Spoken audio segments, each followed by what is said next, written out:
Episode 59, Chapter 56.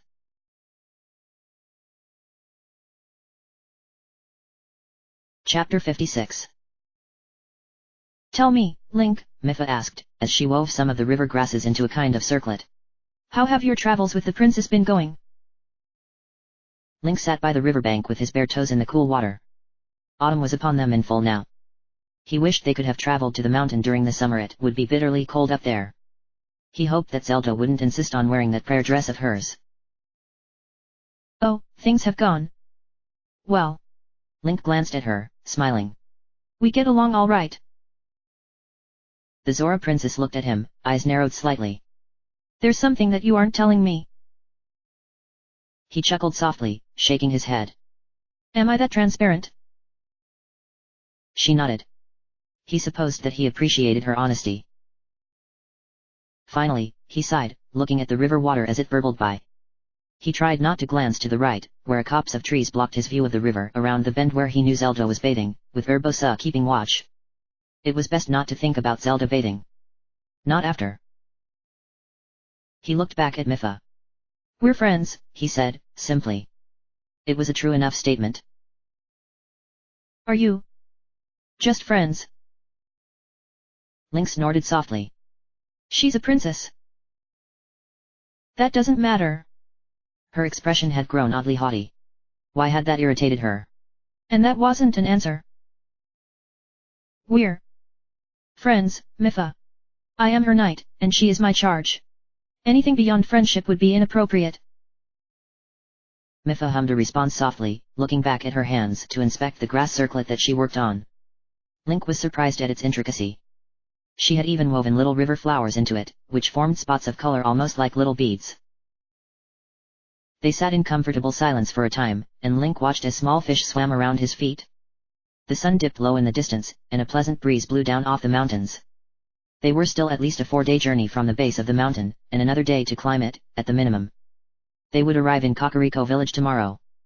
Tonight, however, they would camp under the stars. There was talk about building a way stop near here in the future. You know, I've often wondered why the princess chose me to pilot Ruta, Mipha said after a time. Link glanced at her but said nothing. As he knew she would, Mipha continued. I am not our most skilled warrior. Someone like Segan, really, would be a much better choice. Link snorted. That grouch? I can't see him learning all of Ruta's intricacies like you have. She's not so difficult, when you understand her. I'm sure Segan could have learned, in time. Do you really think that? Or are you just being modest? Mipha paused for a moment, and then she gave him a small smile. I suppose it is difficult to imagine someone like Segan handling something as delicate as Ruta. Only you would call a towering machine with the power to create giant ice weapons delicate. That's not true, Mipha said, protesting. The princess called it that, as well. And that's probably why she chose you. Link flicked his big toe in the water, scattering some of the minnows that swam close. You understand your divine beast better than anyone else could have. Perhaps. But, still, it is flattering that she chose me. You're a princess. So. She looked at him, her expression holding a challenge. I am a princess, but I am also just a person. Just like Princess Zelda is, in fact. Despite her rank and title, she is here, too, sleeping under the same stars we are. Being royalty doesn't mean you can expect greater things from them. There have been plenty of terrible royals throughout both of our histories. Being a princess doesn't mean that I would be the best candidate to pilot Ruta as we just discussed. So that is why I'm flattered. Because. Mipha hesitated, looking down at her woven crown. I am sure that she understands that just as acutely as I do. Link remained silent for several moments, turning her words over in his head. They came uncomfortably close to some of his own struggles to even see Zelda as a princess anymore. He often only saw the woman now. And that was dangerous. Well, he said. It never surprised me even for a moment to hear you were chosen. He stood, shaking his feet off above the river. Come on, we should get back to camp. Zelda doesn't usually take very long to bathe, especially not with how cold that water is, and the soup should be ready by now. He held his hand out to her, but Miffle looked up at him, her expression difficult to read. He thought that he saw sorrow in it, but that could have been a trick of the light. He was about to ask, but then she smiled and reached up, taking his hand and allowing him to pull her to her feet. They made their way back to the small camp, where a number of simple tents had been erected. As expected, Zelda had already returned from her bath, wearing a pink dress that was still slightly damp. It clung to her form in a way that Link couldn't help but to notice, especially in the light of the fire. She sat on a stump, running a brush through her wet hair. "Ah," she said, when she saw him come into the camp. She smiled, meeting his eyes, though an odd look of uncertainty passed over her expression when she saw Mipha step into camp behind him. That disappeared quickly, though Link filed it away to consider later. "I was wondering when you would get back. I'm hungry. You know, any of you could have checked on the soup," Link said, grumbling, though inwardly, he felt his heart lift at the subtle praise. "You wouldn't have wanted me to check it," Daruk said, lounging back against a stone. Link noticed that several chunks of the stone had been broken off. The Goron had started eating without them, it would seem. "No. Not you. Last time I left you watching over my food, you put rocks in it. It was much better that way. I nearly broke a tooth. You Hylians need to grow better teeth." Link grinned at Daruk, and the Goron grinned back. He walked over to the pot, lifting the lid. The fragrant aroma that met him told him all he needed to know. He knelt down, using a spoon to stir the mixture of fish, vegetables, and spices around. Finally, he lifted it to his lips, taking a slow sip. "It's done." Link began to fill each of their bowls, save for Daruk, who merely broke off another rock with a flat chisel and munched on it loudly. He passed a bowl to each of them, and then went to his pack, pulling out a loaf of bread. "Now, I suggest dipping the bread in the soup." He handed chunks of the bread out as well. "I think they'll go well together." He reached Zelda, and she smiled warmly up at him. When she took the bread, he felt her fingers brush his, and something like an electric shock raced up his arm. "It is amazing," Urbosa said, a few minutes later. "That you haven't made Zelda fat with your cooking." She had taken to his cooking with surprising gusto. The Gerudo was not usually very fond of fish, but she seemed not to mind them as much when Link was cooking. "Oh, I don't eat that much," Zelda said, holding her second bowl. She was wearing Mipha's woven circlet. "Besides, Link is very conscientious about what he puts in his dishes. He's always going on about the right balance between good taste and nutrition." Link felt his cheeks warm, and he stuffed a piece of bread into his mouth to keep himself from grinning too much. He felt Mipha's eyes on him, and he glanced towards her briefly. "I don't know," Urbosa said, tapping her lips with her spoon. "It's possible that you have put on a little bit of weight since you started traveling together." Zelda gasped, and then her eyes narrowed. "Well, we can't all blessed with Gerudo height and perfect ABS." Link laughed, spitting some chunks of bread out of his mouth in the process. Both Urbosa and Zelda turned to look at him in surprise. He flushed and quickly covered his mouth, swallowing the bread down. "Sorry." Urbosa smirked at him for a moment longer, eyes twinkling with mischief. Finally, she looked at Zelda. "You know I am only teasing you. You look perfectly fit and as beautiful as ever." She paused. "Wouldn't you agree, Link?" "Oh, hell. Damn you, Urbosa." He shoved another piece of bread in his mouth, glancing between Urbosa and Zelda, who now both looked at him far too expectantly. He had almost forgotten much these two, especially Urbosa, liked to tease him while together. He nodded, still chewing his overlarge piece of bread. He couldn't tell due to the fire's glow, but he thought Zelda might have blushed. His thoughts traveled back to that moment in her bedroom, as he was leaving. Her comment about being happy for things that shouldn't be. It could have been innocuous. It could have just been about the flower. It could have. It didn't have to mean that she shared his feelings, even though he suspected that is exactly what it meant. Daruk crunched, loudly, down on another rock behind him and stirred Link out of his thoughts. He had been staring at Zelda, and he was fairly certain that everyone in the camp had noticed. Well, perhaps everyone but Daruk. He quickly scooped more of his soup into his mouth, not looking up again until well after he heard Zelda and Urbosa resume speaking with each other.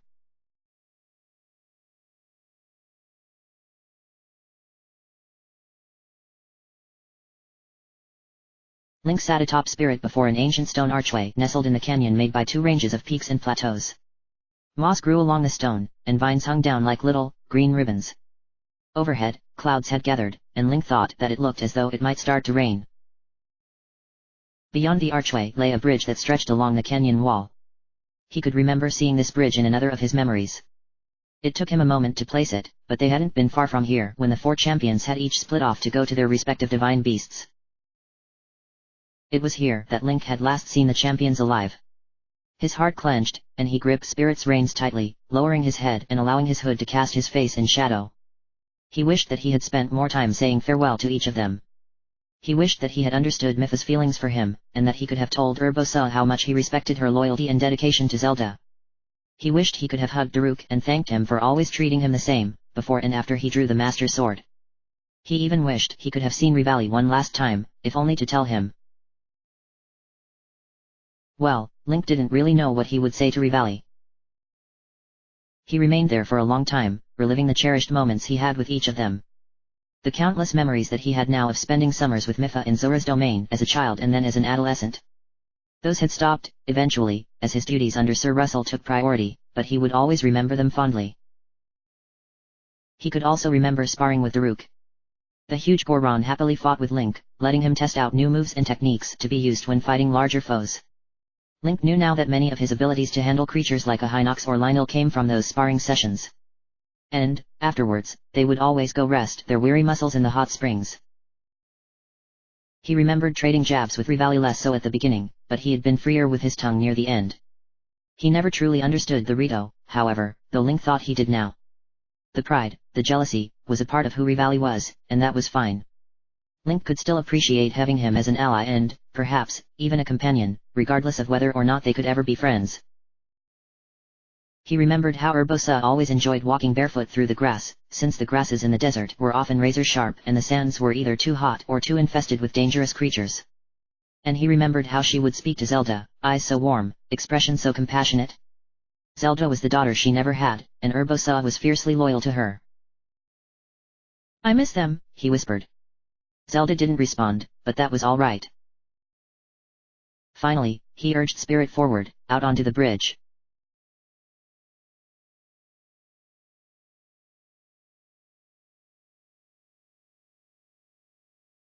"You know, this place is still a mystery to us," Zelda said as she walked along the bridge, Link by her side. They had set up camp underneath a large alcove in the canyon wall, where an upper walkway had once stretched from this bridge over to the stone structures on the other side of the canyon. The walkway was broken now, though Link could tell that Zelda itched to find a way to cross it anyway so she could study the carvings on the other side. If Rivali had actually been there, then perhaps she would have enlisted his help.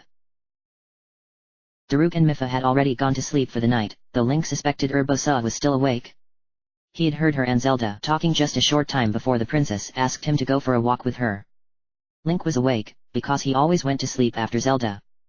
It was a habit born out of the days back when she liked to sneak off, but it was one that persisted for other reasons now. He liked to make sure she was safe.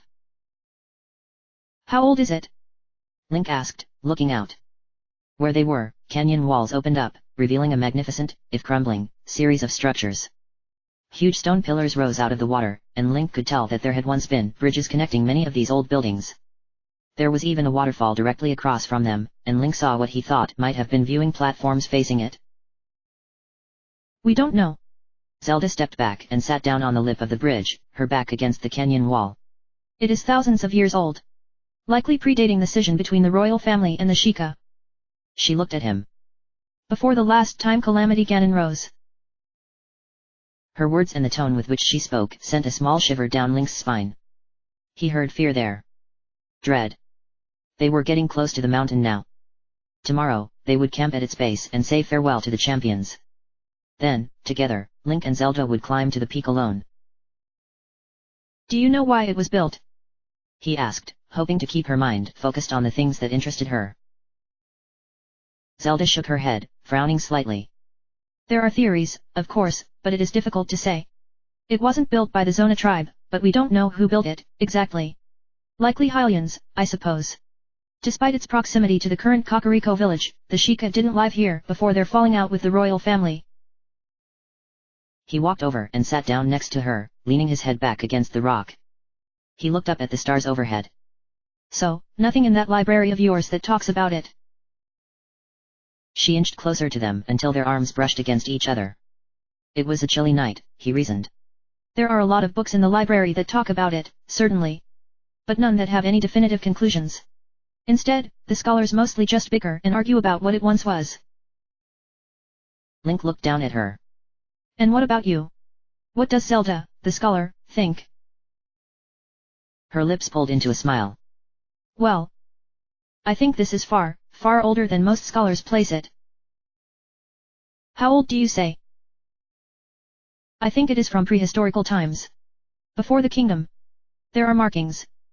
She sat forward a little, pointing at a distant spot. Up there that I've seen sketches of. They depict great birds and people riding on their backs. People flying on birds? Link asked, raising an eyebrow. What, birds like Rito? Zelda leaned back, and this time she even leaned into him some. Something else. Perhaps an ancient species that died a long time ago. You've heard the myths of the people from the skies, haven't you? No, but I have a feeling I'm about to find out. She laughed softly. Of course, you are. Legends say that, once, there were a people that came from the sky. They flew on the backs of enormous birds and lived among the dragons. But, one day, they came down to Hyrule. Here the legends diverge. Some say that they came to conquer Hyrule, and its inhabitants fought them off. Others say that they came to help us against a great CA. She paused, and Link knew why. She had been about to say calamity. Evil. They helped us and, afterwards, went back to their city in the sky, where they watch over us to this day. And do you believe that? Zelda shrugged. I don't know. It's just a legend, really. Probably born of markings like the ones up there. But those markings came from somewhere, didn't they? True. But you never told me what you thought this place was. She shifted, grunting, and apparently trying to get comfortable. What was she? He gave a start as she turned, grabbing his arm and placing it around her shoulder, before leaning back against him. She glanced up at him, and he could see her flush, even in the dim light. I'm cold. I could get my cloak, if you... This is fine. His breath caught as she nestled further into his arm, which hung limply across her shoulder. He didn't dare move it. I think that this may have once been a place of worship. Or, perhaps, even just a place from which to view the mountain, and Nadra, of course. The dragon. She nodded. She flies right over here. Every night, actually. I haven't seen her yet. We will. Oh. So that's why. And I also wonder if, just maybe, the people of the skies never actually left us, she said. Oh. It's a silly thought, but... what if we're the sky people? And why do you think that? She paused for a long time. I had a dream not that long ago. I dreamt of... She cleared her throat, not looking at him.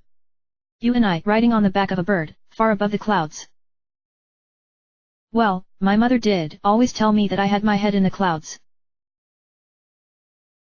Zelda shook with quiet laughter. Finally, when she composed herself again, she said, Yes, that does sound like you. Link, the dreamer. You have no idea, Zelda. So, you are basing this theory, which upends our entire history, if I understand things correctly, on a dream you had recently. She scoffed. Of course not. There is some anecdotal evidence that suggests it could have been possible. Those motifs came from somewhere, after all, and there are other curious locations throughout Hyrule. I'm not the only one to come up with this theory, either. There have been at least 2 other highly respected scholars that have suggested as much, as well. But your dream confirms it. No, it was just... She hesitated. It was just a nice dream. I've been having a lot of bad ones lately. Link frowned, looking down at her. Like what? She exhaled slowly. Like... She trailed off, glancing up. A moment later, she gasped, her body stiffening. Look! There she is. Link glanced to the left, and his eyes widened as he saw the long, sinuous form of Nadra, the patron dragon of the Lanayru region. Her skin radiated with a pale blue-green light, while the series of spines that jutted out from her head like a mane and the ones that ran down her back were an icy blue. She undulated through the air, her many claws slowly moving, as if swimming. The dragon circled Mount Lanayru's peak before slowly uncoiling and beginning towards the canyon and the Lanayru Promenade, as it was now called. "She's beautiful," Zelda whispered, eyes wide. Together, they watched as Nadra approached and eventually entered the canyon overhead. Link glanced over and saw that Urbosa had stepped out to watch further down the pathway. Mipha and Daruk had both emerged as well. She must have woken them. He wondered if he and Zelda should let their companions see them like this. But then he decided that he really didn't give a damn. Nadra slowly undulated through the air above them, causing a powerful wind to pick up and blow down the canyon. Zelda shivered, and Link, not even considering his actions, drew her in, gripping her shoulder. The dragon continued down the canyon, never changing its speed or giving any indication why it was there. It just continued down the path, never veering from it, until it finally passed out of sight. Zelda didn't pull away from him when the wind stopped blowing, nor did he loosen his grip. "I'm scared," she finally said. "I know." He paused. "Me too. But the next moment might change everything." She was silent for several seconds after that, and then she leaned her head to the side, resting it on his shoulder. Despite everything in him that told him that this was wrong, despite his sense of duty and honor that demanded he pull away, he only drew her in even tighter, enjoying the feel of her small, warm body pressed against his. Eventually, he leaned his cheek against her head. And they remained like that for a long, long time.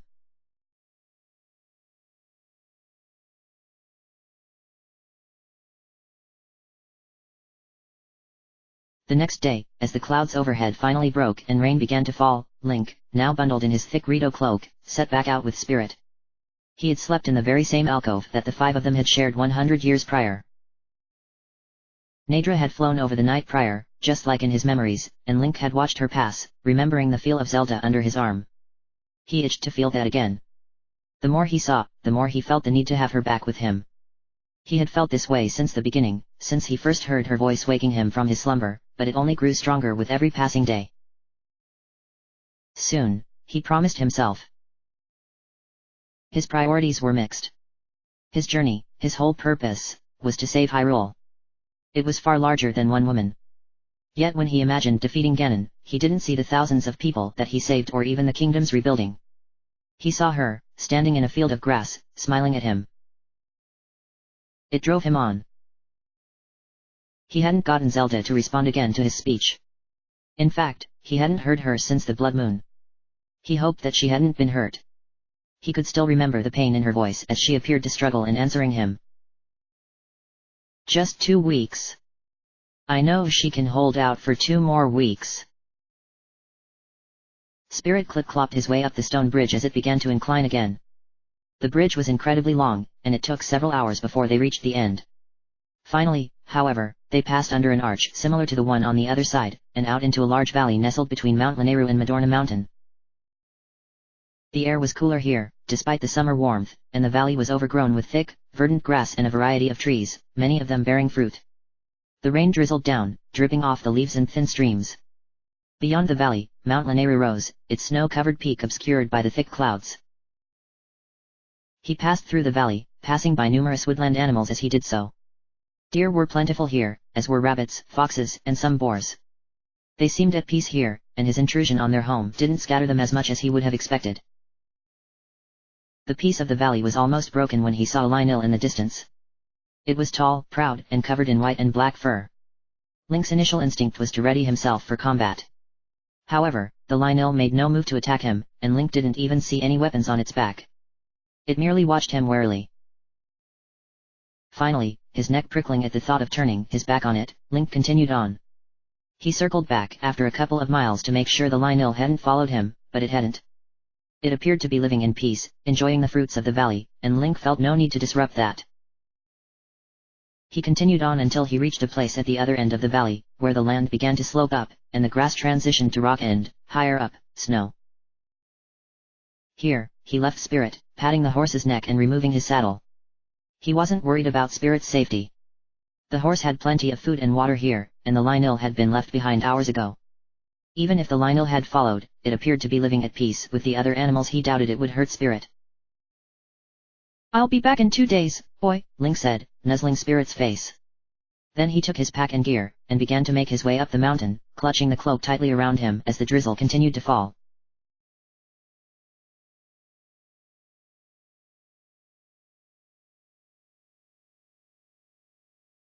True to his word, Rivali swooped overhead and landed in front of them shortly after they passed into the valley. Link had wanted nothing more than to throttle the Demrito, but Zelda had laid a calming hand on his arm, and then greeted him as warmly as any of the others. "I am glad that you were able to make it, Rivali," Zelda said, smiling warmly at him. Rivali fluttered his wings, and then bowed low, his beak almost touching the snowy ground. "Of course. I wouldn't miss it for the world." His voice was controlled, but Link thought that he caught a hint of disdain in it. "Your timing is impeccable, as always. It is fortunate, too. I was worried, considering how taxing the flight must have been for you." The insult was slight, and Link almost didn't catch it, largely in part with Zelda's light, airy tone. He wasn't even sure if Daruk or Mipha did, though Urbosa certainly did, considering she threw her head back and barked a laugh. Rivali's feathers puffed out slightly, and he opened his beak to retort. Though then, oddly, he appeared to decide otherwise. He inclined his head towards Zelda and then walked to join the champions. "Oh, quiet," he muttered to Urbosa, barely audible enough for Link to hear.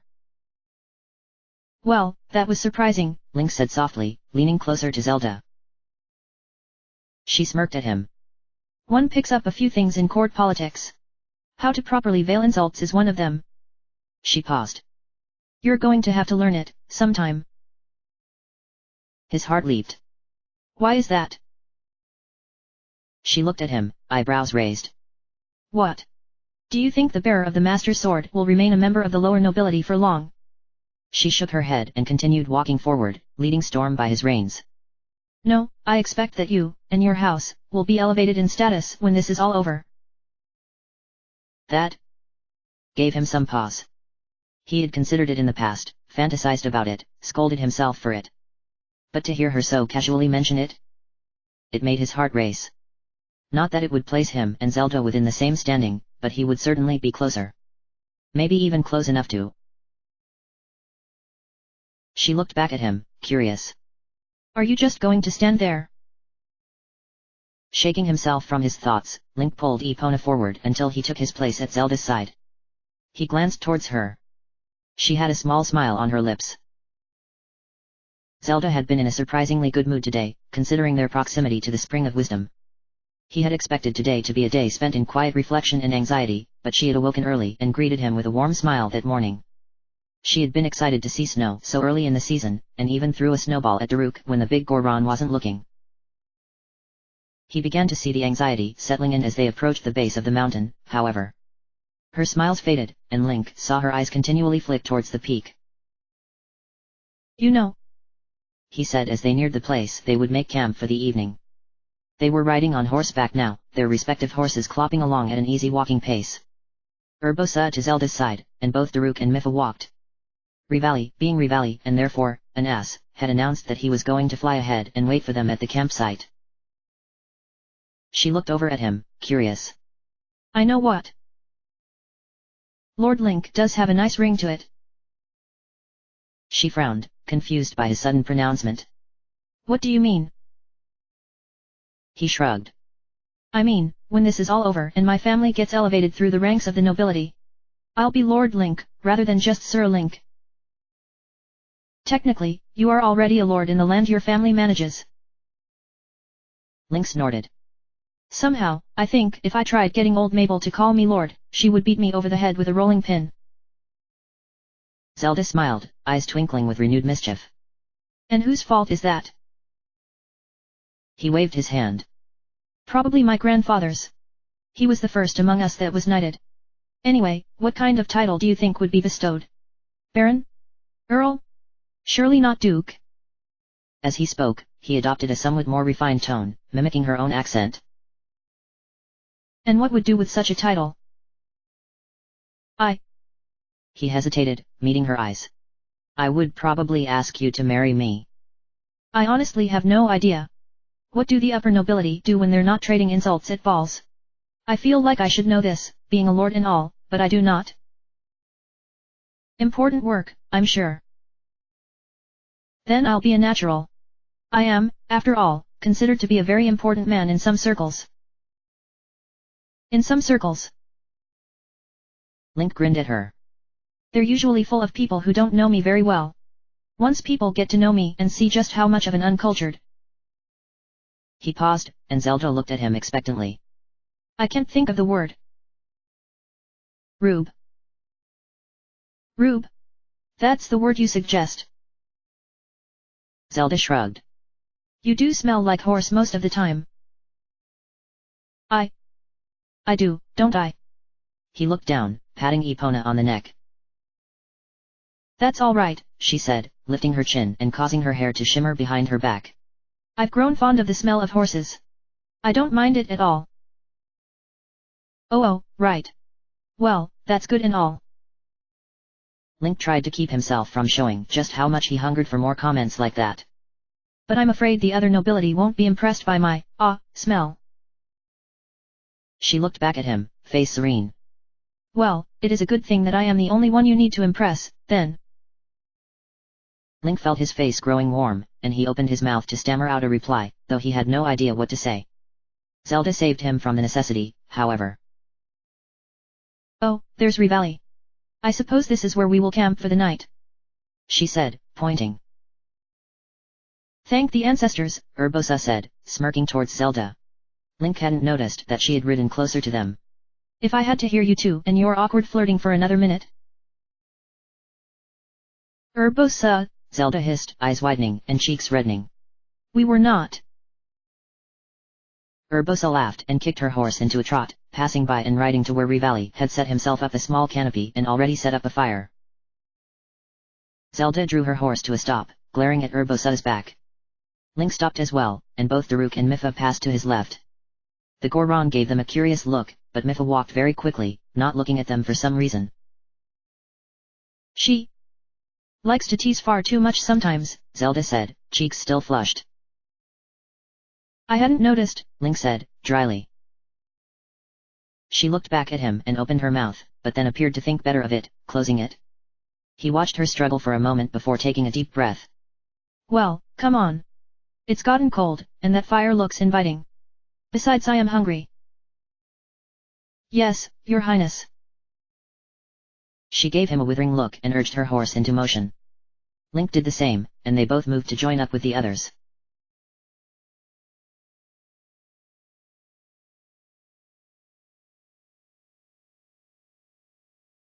The next day brought with it more cloud cover, though no rain fell when Link started climbing the mountain. He had donned his Rito boots and trousers, though he kept his champion's tunic on for now. He would put the Rito tunic on as he got higher and the temperatures dropped. As he set out, he found that he could faintly remember doing so with Zelda 100 years prior.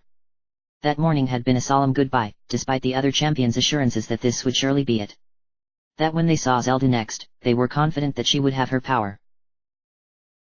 Zelda hadn't believed them, but she forced up a brave face, anyway. And, together, they made the trek up the mountain, following an ancient stone path that wound all the way up to the peak. It wasn't as large as some of the peaks in Hebra, nor as tall as Death Mountain, so they reached the top before the sun set. As Link wound his way up the mountain on this day, he was struck by the loneliness of his journey. He tried, again, to speak to Zelda, but still, she didn't respond. He worried for her, but Ganon hadn't broken free. He was confident in that much. So, she must have still been holding him back. Perhaps he had started to fight again, and all of her strength was needed there. But he spoke to her, anyway, hoping that she could hear him. He told her of the new memories he was discovering, and how he hoped to learn even more. He spoke of how uncomfortable he was with the near-mythical status he had attained among the populace, especially the residents of Ha-Ten-O village. He even complained about the cold wind on the mountain. And, finally, he reached a place where the mountain leveled off, near the peak, and there, before him, was the Spring of Wisdom. Enormous pillars of ice surrounded the spring and formed its backdrop. The very peak of the mountain behind it was partially covered by these pillars of ice. There was no roof, not even any walls. Just a stone path with pools of water on either side. Much smaller stone pillars jutted out of the water, though these had been worn by age. A small staircase led up to a dais, where 4 pillars once stood, though these had long since broken and fallen into the pool of water before the dais. On either side of the raised dais was a small waterfall. The pool that housed the goddess statue at its center was even with the dais. The water was shallow here, and he could see another stone walkway a few inches under its surface that led right up to the statue, which itself was raised out of the water. Link noticed an engraved stone just in front of the statue. It bore a symbol 3 circles that formed a triangle, each with a crescent facing out between them. He thought he recognized it. Had he seen it somewhere in Zora's domain? Link stepped onto the dais and knelt there, in the snow, looking at the statue of Hylia. "Are you there?" he whispered, staring into that face with its benevolent smile. He received no answer and expected none. Sighing softly, he leaned forward and dipped a finger into the water, wondering just how cold this water must have been.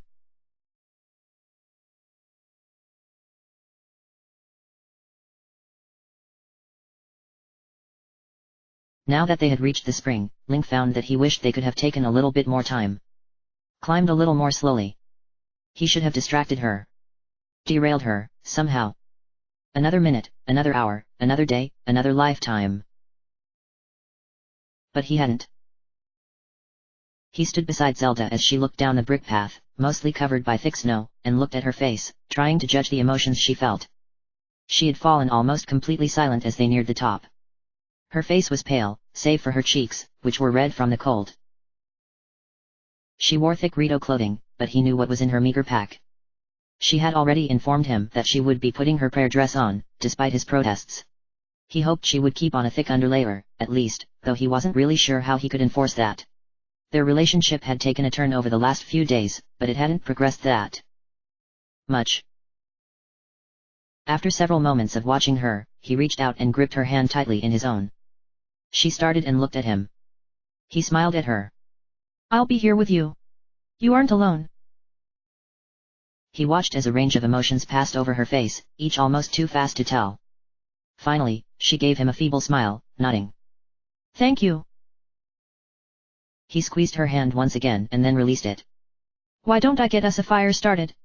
It's damn cold up here, even with all these layers I'm wearing." "Please do. That would be good. Do you think you could make us some supper before I begin?" She sounded so hopeless. All of the smiles and bravado from the day before were gone, and all that was left was that small form that he had held against him after watching the dragon pass them by. "Goddess, I hate this." "You're kidding, right?" he said. "I would like to see you try to keep me from feeding you to bursting tonight. Why don't you pull out some of my utensils for me? I'll get started on the fire. I'll cook up that pheasant from earlier." She knelt and began to go through his pack, pulling out the cooking utensils and ingredients while he cleared a patch of snow and set the wood he had gathered on their way up down.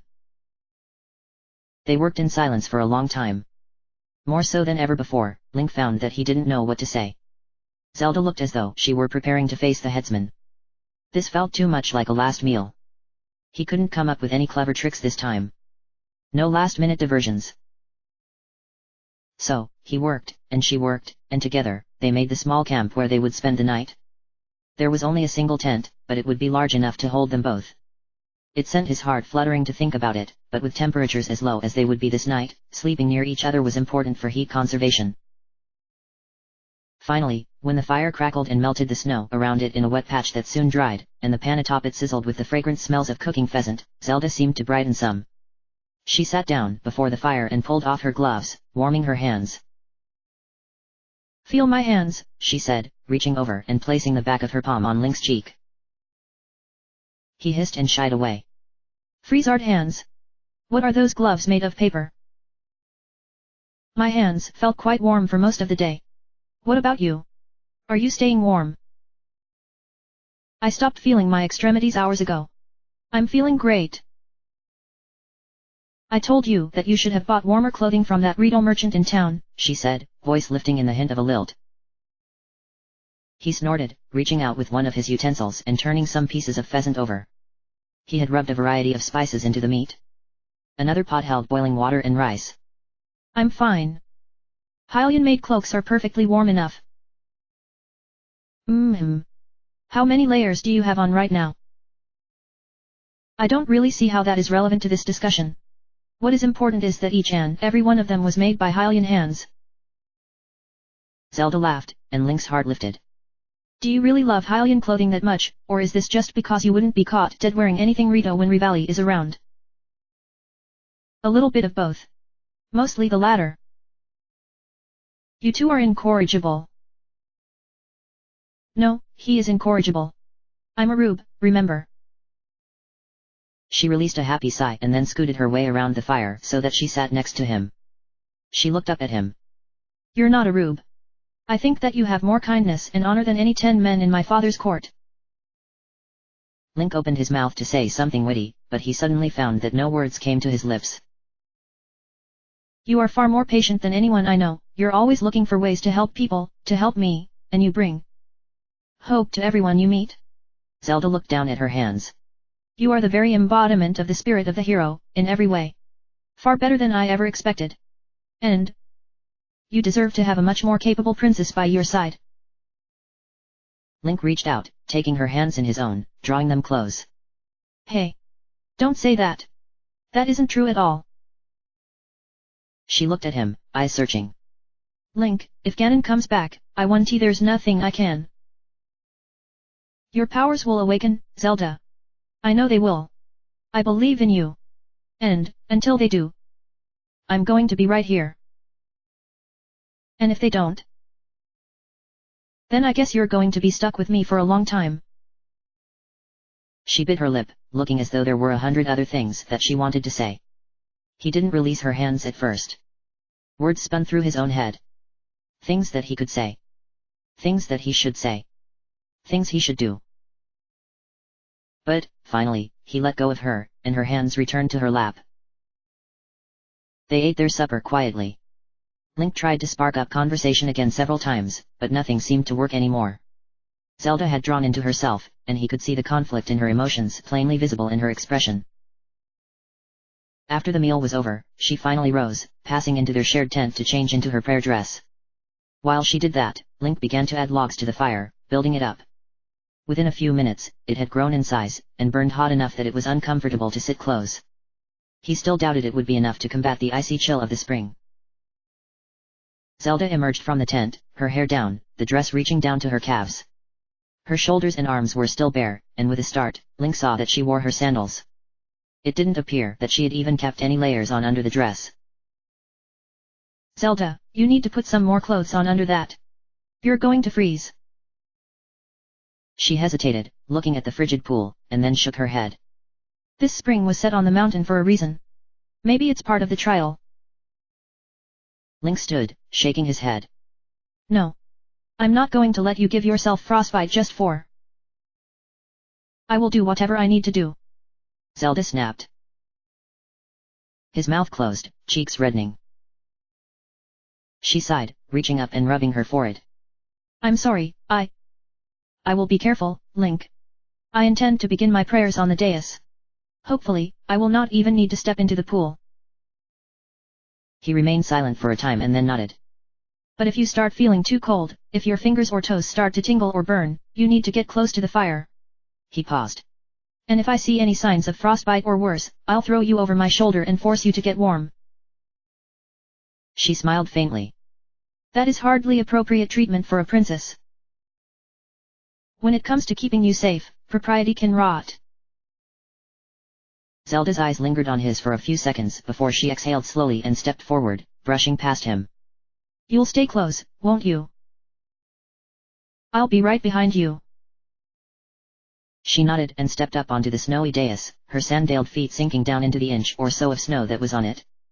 She stiffened, and Link heard her soft gasp as the cold hit her. He released a sound not unlike a growl and moved past her onto the dais, kneeling on the ground. He began to brush the snow off the dais in a wide patch, using his bare hands to sweep it away. Finally, when he was satisfied that she wouldn't have to kneel in the snow, he stood back up, wiping his freezing hands off on his cloak. He looked at her, meeting her eyes, and nodded, before stepping back off the dais. She watched him go and then stepped forward, kneeling carefully on the stone, looking up towards the statue of Hylia. Then she reached forward, dipping her fingers in the water. She stiffened as her fingers touched the icy water, but then she pulled her fingers out of the pool and allowed some of it to drip down onto her forehead. She gave a sharp intake of breath and shuddered. Link watched all of this, lips pursed, and then looked up and met the benevolent stone eyes of the goddess, sending up a prayer of his own. That done, he reached back and slid the master sword out from its sheath, spread his legs shoulder-width apart, and placed the sword's tip against the cold, snowy stone.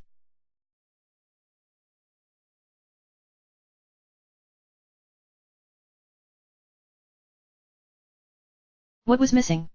Link asked, kneeling on the stone and staring up at the statue. Why not give her the power here? Now? Why make her go through such pain? Why make all of us go through so much pain? The statue merely stood, as silent now as in his memories. Cold. Unfeeling. Empty. Link scowled and reached over to a piece of stone from one of the broken pillars. He threw it at the statue, and it bounced off its face, harmless. The act did little to satisfy Link's frustration. Worse, it made him feel childish. Sighing, he rose, turning his back on the statue. He began to set out supplies for his camp. It was beginning to get dark, and he wanted to have it set and a fire burning before temperatures plummeted any further. As he began to set up his tent, however, he looked out, really looked out, and saw the eastern sea stretching out before him. Mount Lanera bordered the sea, and from here, he could see for miles and miles. He saw no ships, nor indication that anyone sailed upon these waters anymore. Seeing it made him think of his sister, which only darkened Link's mood further. If it hadn't been for Ganon, then she would have been a captain on a ship, he was certain of it. She would have, likely, sailed this very ocean. But Ganon killed her long before she ever had that chance. And their goddess had done nothing to stop it.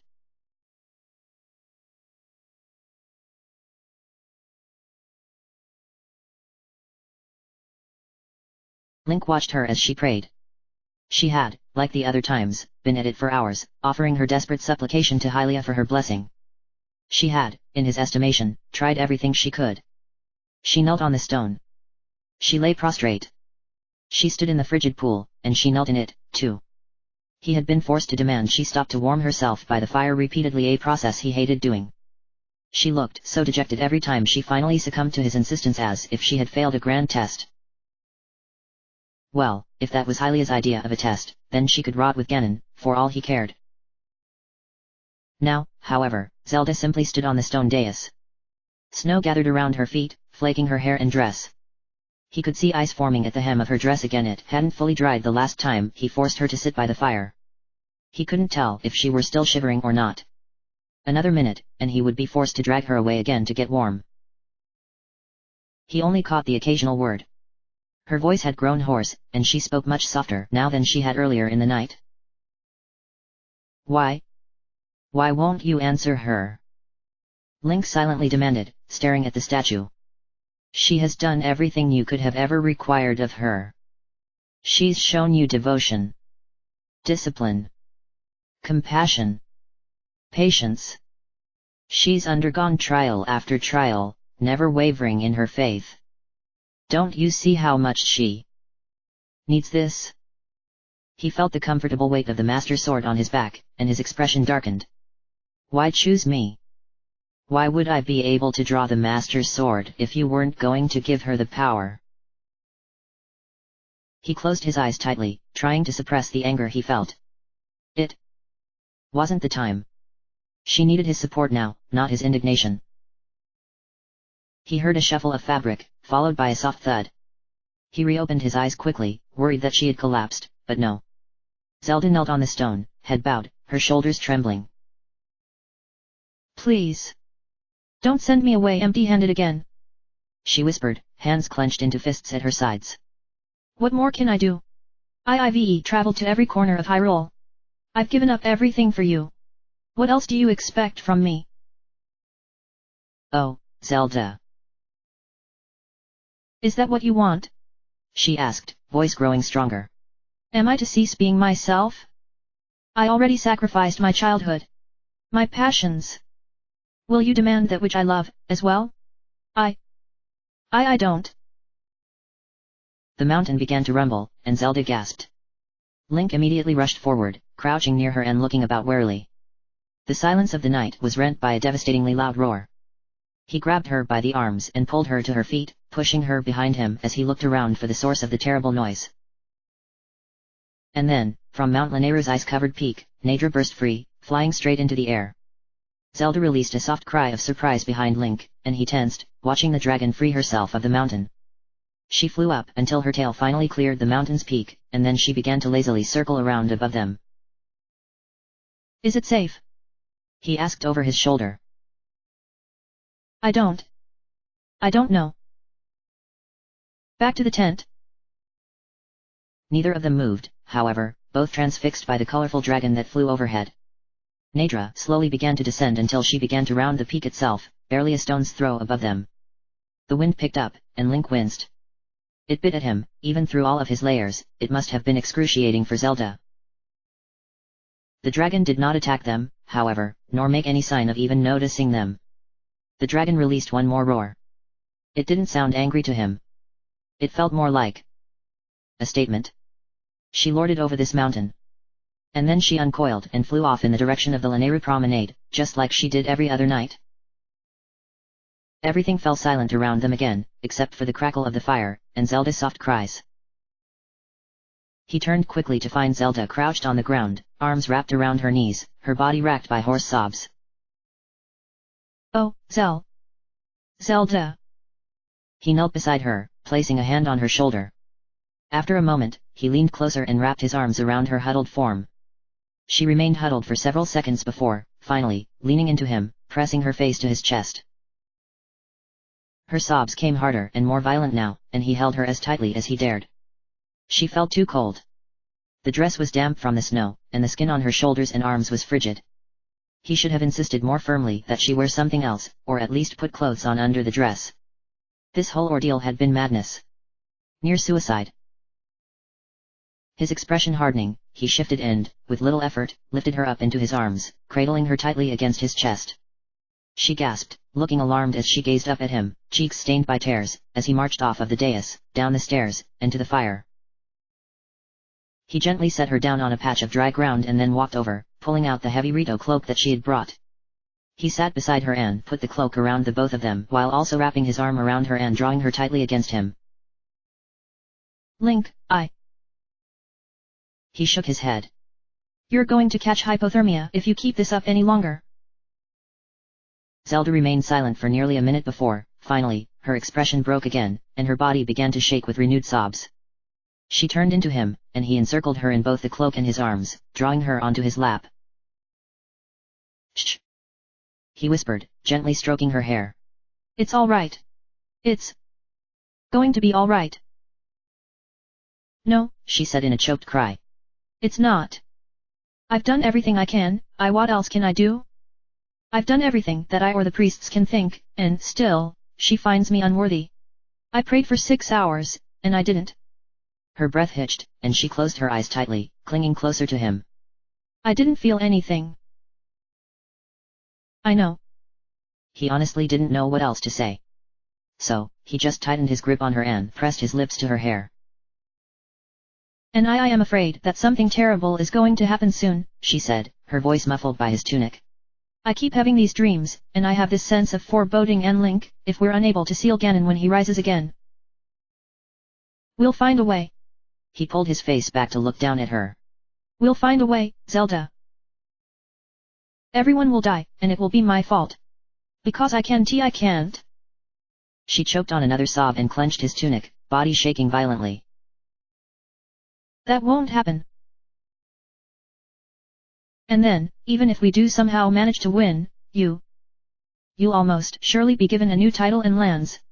You'll leave, you'll have to oversee, What are you talking about? You'll leave me, Link. The only reason you were ever even given this position was to protect me during this journey, and when Ganon rises, if that is no longer needed, then you'll... I'm not going anywhere, Zelda. Propriety could go to damnation. He reached under her chin, turning her face up to look at him. I will stay with you as long as you'll have me. Her reddened eyes widened.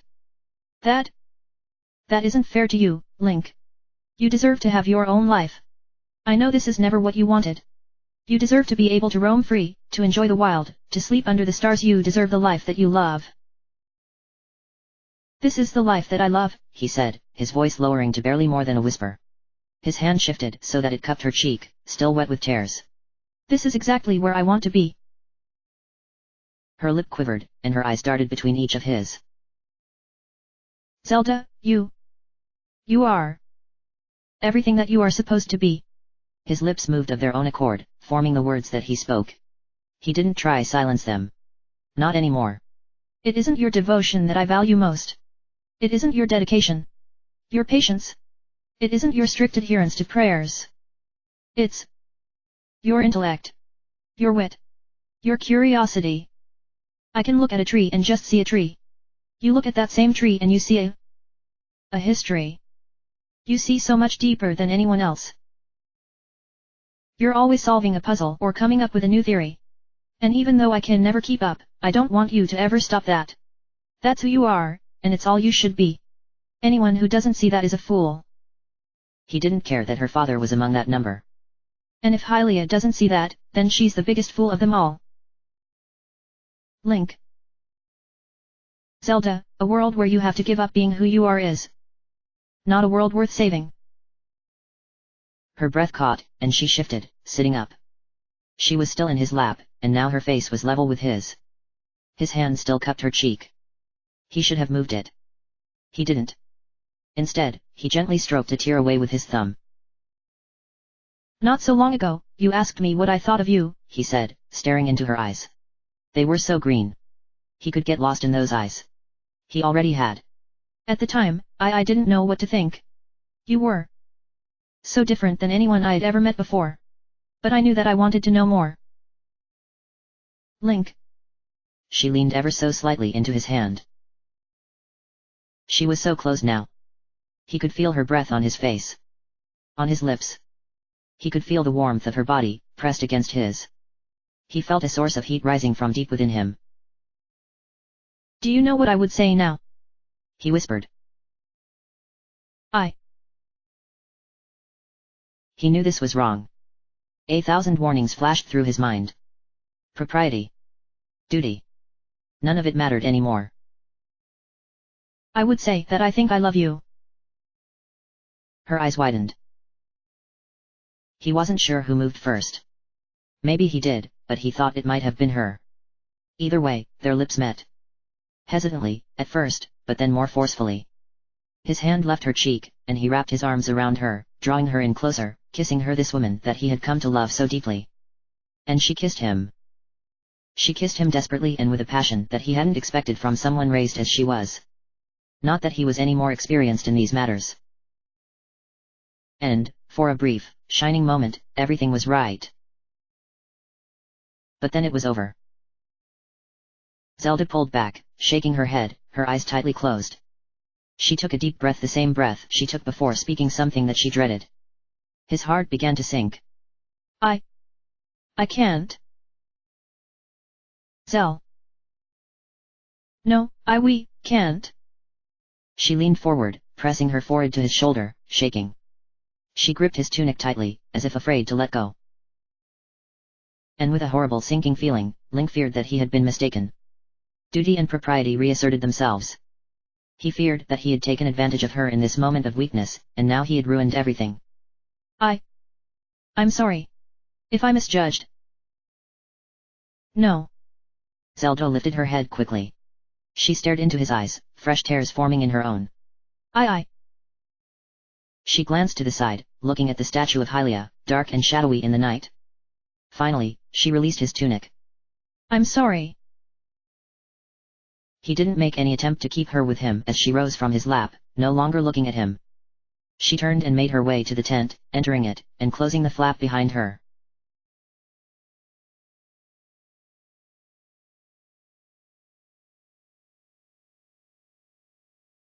Link broke. His emotions roiled, nearly as uncontrollable as they had been the day he went to the castle. At the center of them was Zelda.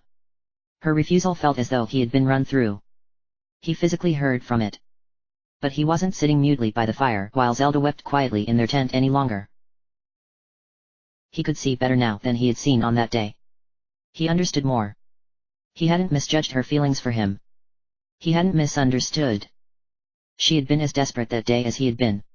And he didn't think for a second that her refusal had come from propriety. Not his princess, who grew so irritated with him anytime he used her title, even in jest. And only the day prior, she had spoken of how he could have a proper title. One that would, quite possibly, make a relationship between them acceptable. Which left one source of her reticence. A new source of heat burst to life within Link. Not desire. Not love. Not even passion. Fury. Hatred. Rage. His memories fueled it. Memories with Zelda. Memories with his family. With his friends. Damn you! He shoved himself to his feet and whirled on the statue of Hylia. You did this. If you had woken her powers sooner, then none of this would have happened. She wouldn't have been trapped in that castle with that creature for the last 100 years. He was in the pool, the icy water coming up to his calves, but he barely noticed. The master's sword was in his hand. You ruined everything. You destroyed everything. I thought you were supposed to protect us. It's because of you that so many died. Mipha, Daruk, Urbosa, Rivali all dead because of you. My father, my sister. He choked on the word. Errol. She would have lived, if you had just a few. His arms shook, and he raised them above his head, preparing to slam his blade against the statue. What would break first, the sword made by the goddess, or the goddess herself? But he couldn't. He felt the sword in his mind, a voice that told him this wasn't right. This wasn't what she wanted. He let the master's sword clatter to the water below and sank down on his knees, body shaking as he wept for the lives that they all could have led. Give them back. Bring them back. As he knelt there, in the freezing water, the statue burst to life with light. He hesitantly looked up and saw that the clouds overhead had parted just slightly enough that a single shaft of moonlight shone down upon the statue of Hylia. The statue sparkled in the light, awash with a variety of colors. Blues, greens, reds, oranges. It was like the light had passed through a prism on the way down. He stared up at that face, so benevolent, now lit by a rainbow. It smiled down at him. And images began to appear in his mind. People. Places. Events. Sounds. Smells. Textures. Tastes. Hopes. Dreams. Regrets. Pain. Love. A rush of everything that made up a life. In that moment, Link remembered. He remembered everything. End of chapter.